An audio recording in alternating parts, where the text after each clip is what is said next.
सादर अभिनंदन मित्रों। सादर अभिनंदन मित्रों, मैं अंशु शर्मा एक बार फिर आपके सामने उपस्थित हुई हूँ चांदी की ईंट और प्लेन ईंट के बारे में बताने के लिए कि चांदी की ईंट का आपके जीवन में कितना उपयोग है और प्लेन ईंट से क्या प्रयोग करना चाहिए जिससे कि आपके जीवन में सफलता ही सफलता आपको मिलेगी।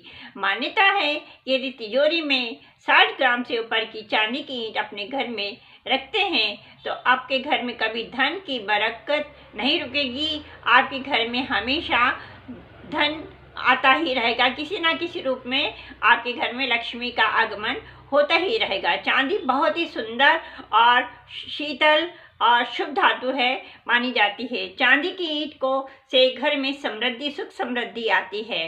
और जब हम घर बनवाते हैं तो घर बनाने में जब हम नींव भरते हैं तो नींव भरने में हमको चांदी की 4 ईंट लेनी है, वो भी 60 ग्राम से ऊपर की होना चाहिए, उससे कम की नहीं होना चाहिए। और चारों कोनों में आप पहले ईंट में वहाँ पे घर में अपने बना रख दीजिएगा ईंट नींव में, और इसके बाद आप घर बनाने का प्रोसेस चालू कीजिएगा। आपका घर निश्चित रूप से बिना किसी भी वास्तु दोष से रहित बनेगा। और जब बन के घर आपका तैयार होगा तो उस घर में सुख शांति समृद्धि बरकत ही बरकत रहेगी, किसी प्रकार की कोई परेशानी नहीं रहेगी। ये चांदी की ईंट का बहुत बड़ा प्रयोग है। इसके साथ में आपके यदि घर 7वें घर में राहु और मंगल केतु यदि आपके लग्न में है तो आपको एक छोटी सी 60 ग्राम से ऊपर की ईंट बनवा करके आपके घर के मंदिर में रख देना है। और जैसे आप घर में पूजा करते हैं भगवान की, वैसे ही आप इस ईंट की भी पूजा कीजिएगा। आप देखेंगे कि आपके घर से जो राहु और केतु की जो परेशानियां यदि चल रही हैं वो पूरी तरीके से दूर हो गई हैं।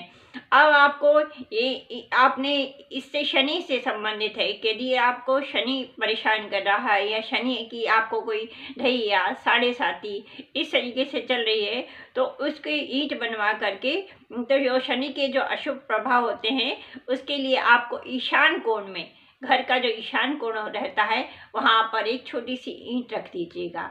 वो कहीं किसी को दिखना नहीं चाहिए और वहाँ पे आप रख दीजिएगा। ऐसे रखिएगा कि उसको बार बार हिलाने डुलाने की ज़रूरत ना पड़े। इससे आपको शनि के जो अशुभ प्रभाव चल रहे होंगे वो अशुभ प्रभाव में पूरी तरीके से कमी आ जाएगी और आपको किसी प्रकार की कोई परेशानी नहीं आएगी। यदि बच्चों के कैरियर के लिए हम लोग बहुत परेशान होते हैं, माँ बाप परेशान होते हैं कि बच्चों का कैरियर बहुत से हम आगे ही नहीं बढ़ रहा है, नौकरी नहीं लग रही है, बच्चे ढंग से पढ़ नहीं रहे हैं, तो इसके लिए भी उनके लिए 60 ग्राम की या छोटी सी ईंट बना करके उनके बच्चे जहाँ पर सोते हैं सिरहाने रख दीजिएगा, या जिस बैग में जहाँ वो बैग ले करके जाते हैं उस बैग में आप रख दीजिएगा। आप देखेंगे कि बच्चों का पढ़ने में भी मन लगने लगा है और करियर के प्रति भी उनमें उत्सुकता हो गई है कि हमारा ये करियर हमको अपनी इस तरीके से बढ़ाना है, हमें और आगे बढ़ना है। ये उनके मन में खुद ही आत्मविश्वास जाग जाता है। इस तरीके से जब हम कर्म तो करना ही है, पढ़ेंगे भी हम और मकान के लिए भी हमें प्रयोग करने पड़ेंगे, धन के लिए भी हमें आगे हमें धन के लिए भी काम करने पड़ेंगे, तभी हमारे यहाँ माँ लक्ष्मी भी आएगी, तभी हमारे यहाँ सरस्वती महालक्ष्मी गणेश जी सभी का वास हमारे घर में रहेगा। इसी प्रकार से मैंने आपको बताया कि चांदी जब आप नींव भरते हैं तो उसमें चांदी की 4 ईंटें 4 कोने में लगा दीजिएगा। तो इससे और इसके बाद आप नींव भरिएगा तो उससे आपके घर में कभी कोई वास्तु दोष नहीं लगेगा। और जब आपका घर बन के तैयार होगा तो उसमें आपके घर में जब आप रहेंगे तो सुख शांति बरकत और समृद्धि ही समृद्धि रहेगी, किसी प्रकार की कोई परेशानी नहीं रहेगी। अब जैसे पैसों की कमी है, मान लीजिए हमारे पास तो पैसे की कमी है, हम कहाँ से मकान बना सकते हैं। इसके लिए करना क्या है, आपको एक ईंट लेकर के आना है। जो भी आप ईंट लाएंगे ना उसको परचेज करके लेकर के आइएगा।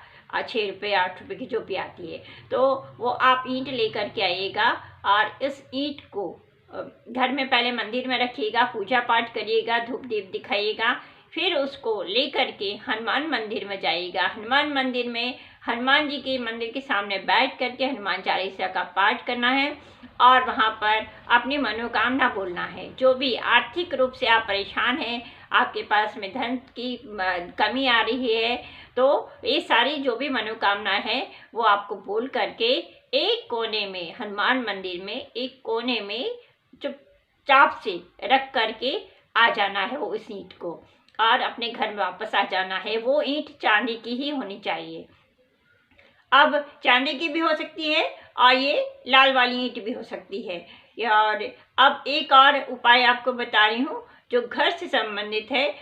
यदि घर आपकी कुंडली में मंगल अच्छी दशा में है तो आपका घर जरूर मिलेगा आपको और घर जरूर बनेगा आपको। लेकिन थोड़ा ये उपाय भी आप कर लीजिएगा कि 3 ईंट लेकर के आइएगा और तीनों ईंटों को ला करके और रखिएगा भगवान के सामने, और पूजा पाठ करने के बाद में हनुमान मंदिर से आप लेकर के आइएगा चोला चढ़ा हुआ सिंदूर, वो लेकर के आ जाइएगा। पंडित जी से बोल करके वो दे देंगे आपको, और आपने जिस लिटिल फिंगर से आप उनको उसमें इस उंगली से आपको ओम हम हनुमते नमः लिखना है 3 बार। तीनों ईंटों पे लिख करके इसके बाद लाल कलावे से बांध करके और हनुमान मंदिर में जा करके उनको ईंटों को रख करके आ जाना है।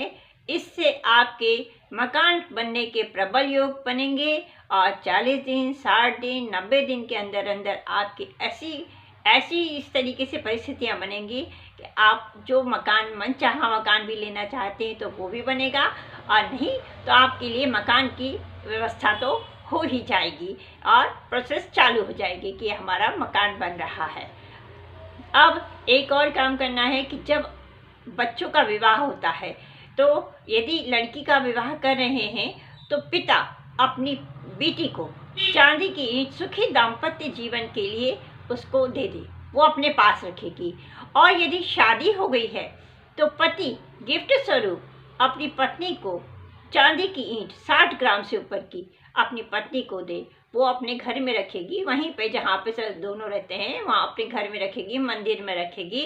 इससे उनके घर में सुख समृद्धि रहेगी, कभी अशांति का वातावरण नहीं रहेगा, दोनों पूरा परिवार मिलजुल करके साथ में अच्छे से रहेगा और आप लोग भी सुखी और संपन्न रहेंगे।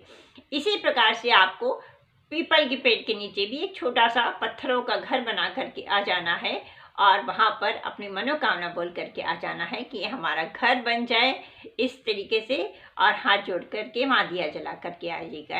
निश्चित रूप से आपके घर बनने की सारी प्रक्रिया पूरी होगी और आपकी हर मनोकामना पूरी होगी। जय श्री राम, हर हर महादेव, ओम महालक्ष्मी नमः।